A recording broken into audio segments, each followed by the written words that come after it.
Nursery থেকে আনা দামি ইনডোর প্ল্যান্ট টবে লাগানোর কদিন পরেই কি শুকিয়ে মারা যায়? তাহলে মাটি তৈরিতে একটি ভুল আপনিও করছেন না তো? যে কোনো ইনডোর পাম বা এরিকা পামের জন্য চাই একদম পারফেক্ট সয়েল মিক্স। সাধারণ বাগানের মাটির সাথে মিশিয়ে নিন কম্পোস্ট বা জৈব সার, কোকোপিট, কিছুটা বালি এবং ছাই। এরপর ছত্রাকনাশক বা ফাঙ্গিসাইড মিশিয়ে মাটিগুলো ভালোভাবে মিশিয়ে নিন।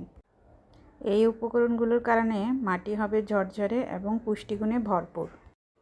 এবার একটি টব নিন এবং পানি নিষ্কাশন ব্যবস্থা ভালো রাখতে কিছু ইটের টুকরো দিয়ে নিচে ড্রেনেজ হোল ঢেকে দিন। তারপর তৈরি করা মাটির একটি স্তর বিছিয়ে দিন। মাটি দেওয়া হলে এবার গাছটি সাবধানতার সাথে বসিয়ে দিন যেন মূলের গোড়ার মাটি ভেঙে না যায়।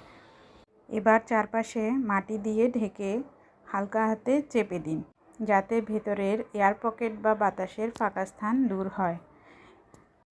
এই এয়ার পকেটের কারণে মাটিতে বাতাসের মাধ্যমে অক্সিজেন জমা হয়ে অনেক সময় ছত্রাক আক্রান্ত হয়। সবশেষে পর্যাপ্ত পানি দিয়ে ছায়াযুক্ত স্থানে রেখে দিন। 3-4 দিন পর হালকা রোদ আসে এমন জায়গায় রাখুন।